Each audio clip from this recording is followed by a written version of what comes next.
आज बनवणार आहे पावट्याची उसळ। तर हे अर्धा किलो पावटे स्वच्छ निवडून धुवून कुकरला याला 2 शिट्ट्या काढून गिर असे शिजवून घेतलेले आहेत।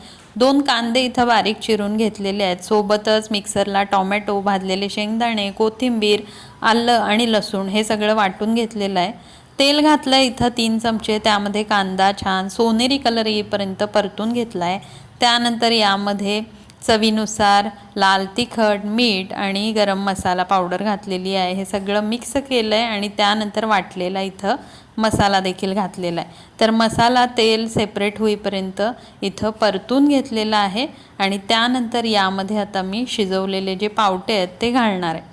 तर इथं पावटे जे आहेत ते घातल्यानंतर हे परत छान मिक्स करणार आणि 5 मिनिटं मंद गॅसवर हे उकळू देणार आहे आणि 5 मिनिटानंतर गॅस बंद केलेला आहे आणि गरमागरम पावट्याची उसळ इथं खाण्यासाठी तयार आहे। तर चपाती भाकरीसोबत, भातासोबत अगदी अप्रतिम लागते। करून बघा, तुम्हाला देखील आवडेल।